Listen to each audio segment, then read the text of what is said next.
Hi and welcome back to the Aquarium Garden Showroom. In today's video, we're going to be aquascaping these three 60cm aquariums. I've got two of the Aquarium Gardens team here with me today. We've got Dean and Jay. And the idea behind this video is we're going to be scaping these tanks in three different compositions, and that will be triangular, island and V-shape.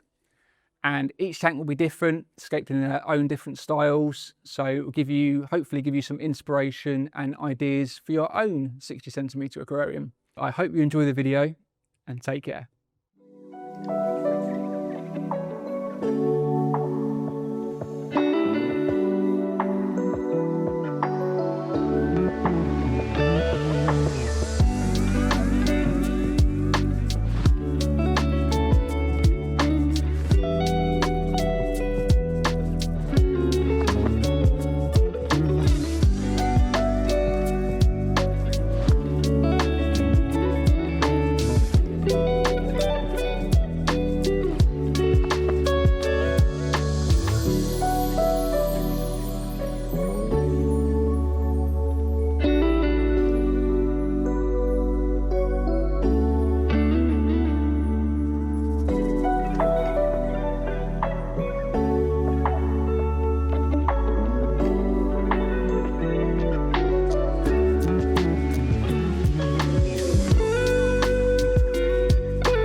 So here we are about 8 weeks later, and all the tanks have grown in. We've got fish in them as well. I'm just going to run through them one by one, run through the equipment and what's inside the tank. So this tank was the one that I set up, and it's in an ADA 60p. So that's 60 centimetres by 36 tall and 30 centimetres front to back.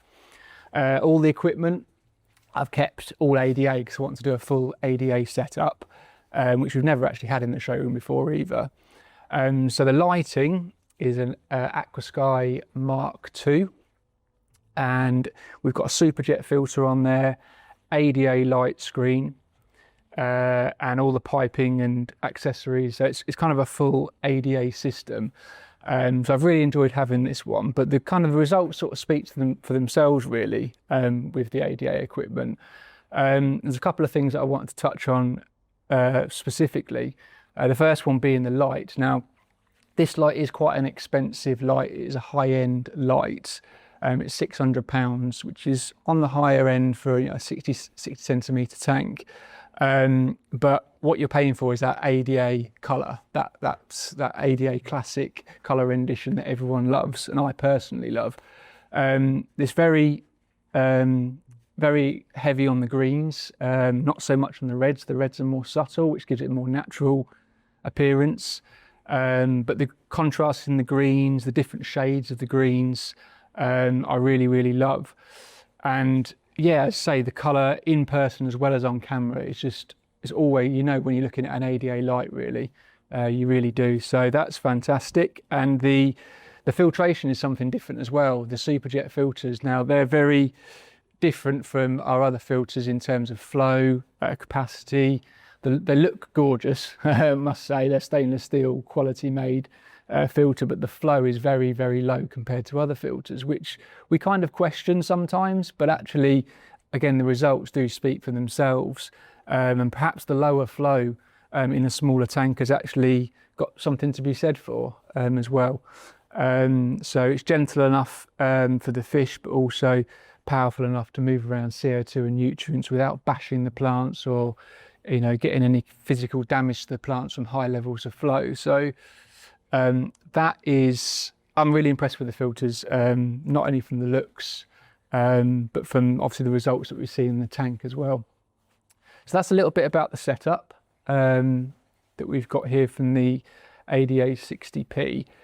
And as I said, I escaped this one in an ADA classic design as well. I wanted to keep it within the ADA theme and almost something that you might see in the ADA gallery, or certainly the style at least. And so I've used some dark Redmore wood, almost in a triangular composition. You can see the height over here sloping down to the other side, and the flow kind of goes that way as well. I've used some dark series stones at the base, which have actually been covered by a lot by plant growth as well.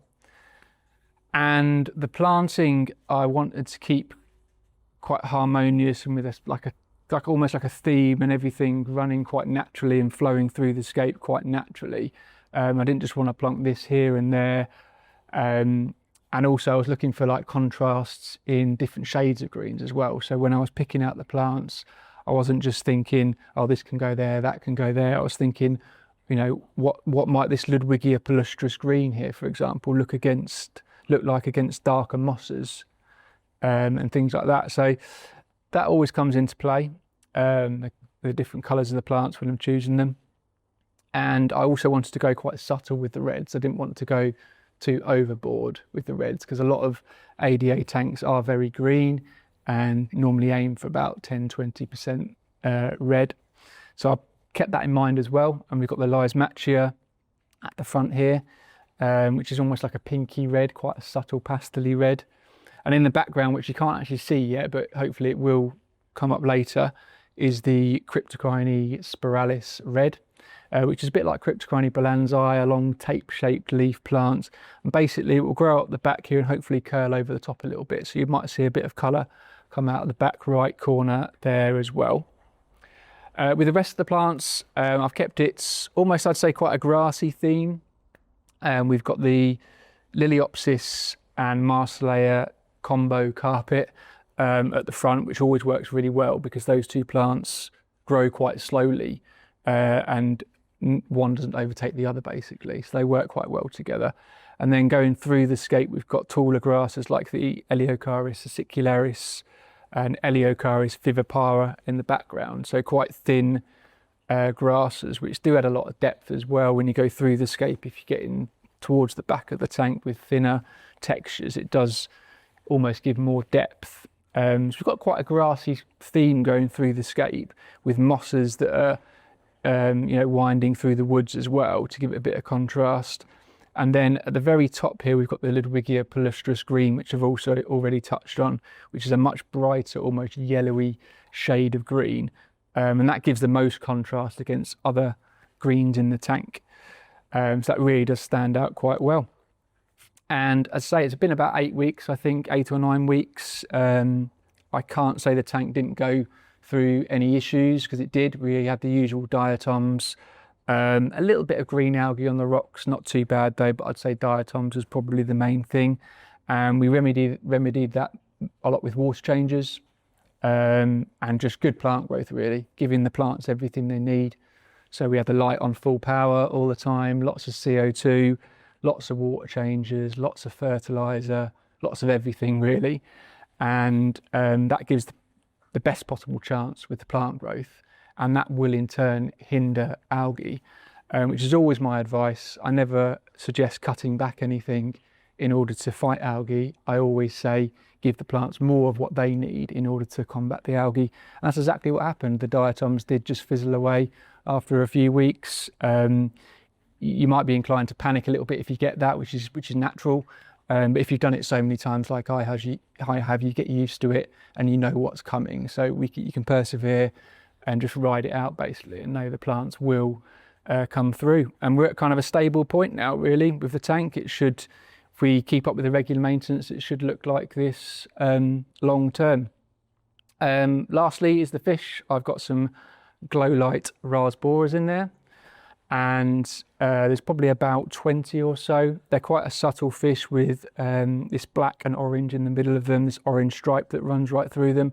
Nothing that's overpowering or too standy outish, but just, yeah, blend well, I think, with the whole scape. And yeah, that is my 60 centimetre tank.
So moving on to the next tank, this is the scape that Jacob here set up, and it's in an Eheim Clearscape 73. So quite a similar dimension to a 60p, apart from it's 35 tall and 35 front to back, 73 litres.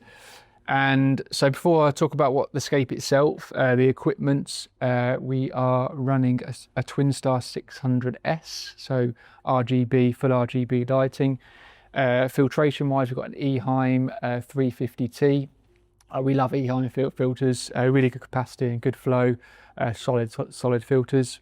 Of course, we're running CO2 on this tank as well, like all our aquariums, and we've got a backlight on here as well, an ADA light screen.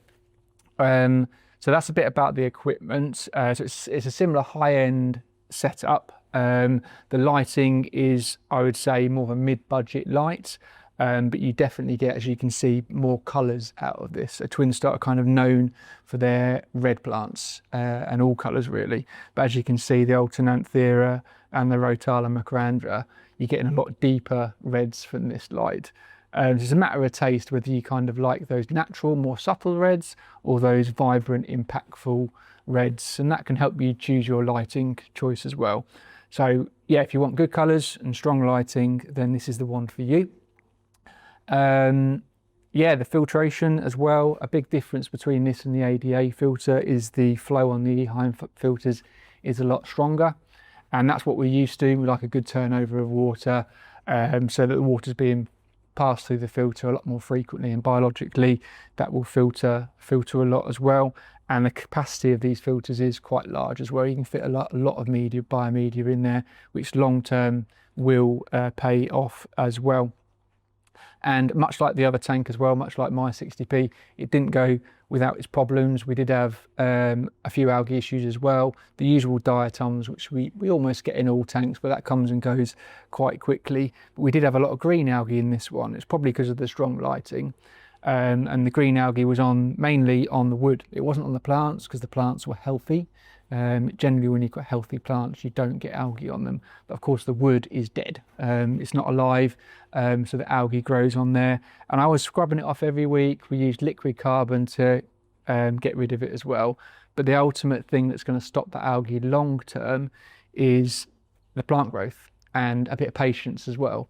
So repeatedly manually remove the algae, treat it if you want to with liquid carbon, and with a bit of patience and waiting a few weeks, the algae did recede as the plant growth got better. We didn't turn down the light, which is a common thing, because that would harm the plant growth, and in turn the algae would get worse. So we powered the plants really strong, and eventually that took over the algae. So that's what I recommend. It's not the only way, but it certainly works for us if you've got a bit of patience. And say 8 weeks later we got to this point. So now that it is grown in, and we've got the fish in there, which are Galaxy Rasboras, Celestial Pearl Danios, and they are lovely. There's probably about 12 or 15 of them in there. Really detailed fish, and to suit this scape I think perfectly. Jacob chose these fish for his scape as well. And the scape itself, as you've seen from the build there, we've used dragonwood. He's done it in what we call a concave composition, or a U-shaped composition, which basically means that you've got space centrally in the tank here, and you've got height going out towards the top corners.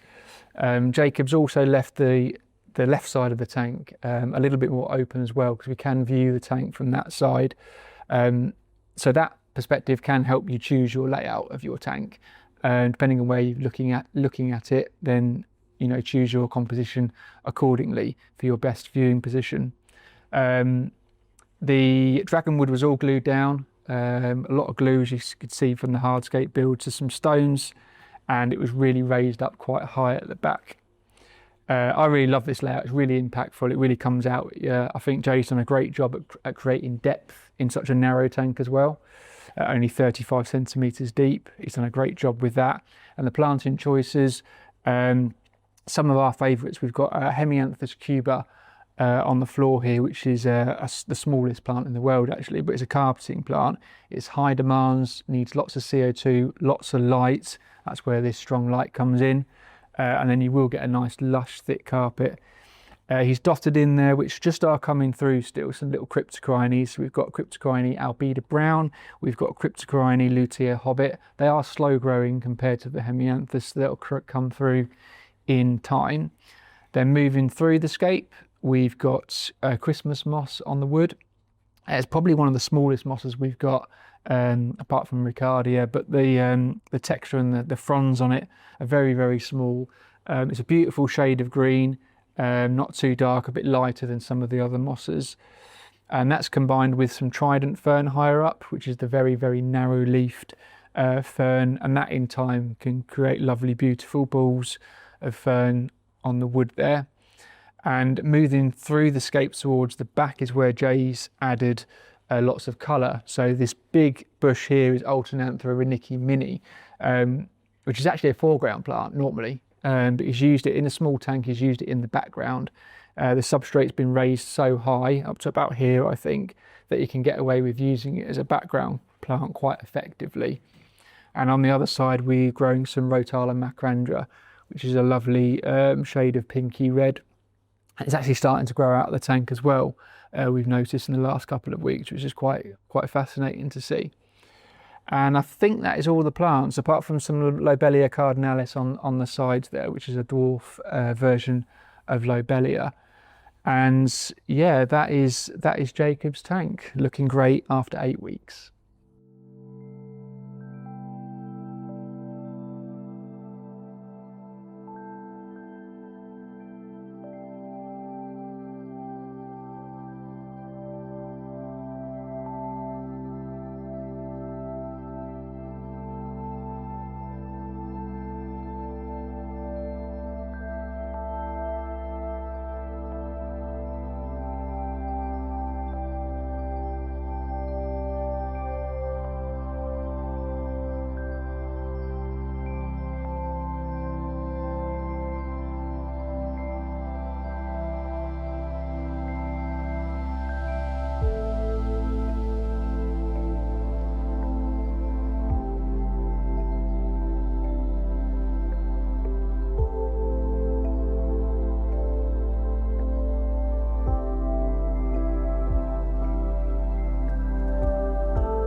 So last but not least is Dean's Scape, and this is an Aquascaper 600. It's a lot wider than the other two 60cm tanks. There we're at 50 centimeters front to back, 36 centimeters tall, and 60 centimeters front to back. So quite a different dimension from the other two, but that gives us a lot of opportunities with the depth of the tank. Obviously it is deeper, so it's easier to scape and create depth. Now Dean has done a kind of diorama style scape here, but before I touch on that, actually I'll run through the equipment first. We've got the Twinstar 600E. This is the model down from the 600S, so it's good colour rendition but not quite as strong as the 600S, and I'll move on to why that's important in a second. We've got an Awase 600 Biomaster thermo filter on there, nice big filter. Awase filters have been around for a while now, good flow, good capacity, yeah, very solid filters. We've got an ADA light screen on there again, and of course CO2, and this is a Strideways regulator, which we have got on the other systems as well. Strideways do produce a very quality, robust and reliable regulator. So yeah, well worth going for one of those. I do recommend them. And moving on to why the light, why it's important about the light, and it's not as strong as some of the others. The planting choices in here, and the fact that we've got sand on the bottom. I haven't got any carpeting plants or any high demanding plants in here down the bottom that require that high light. If we were to put a really strong light on this particular setup, it might just be a little bit overkill.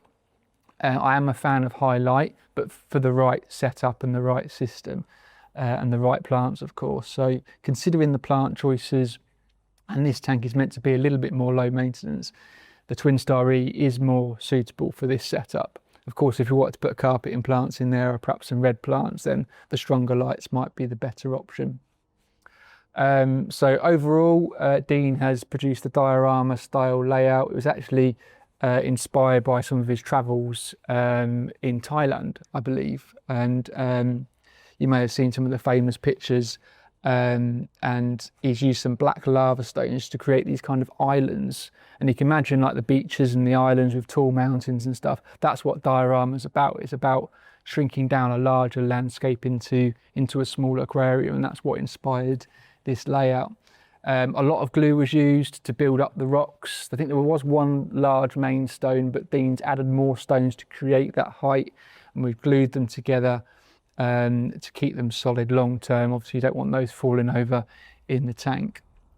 And plant wise, we have various epiphytes. We've got Bulbitis, Cudulotti, various mosses like Christmas moss, Java moss.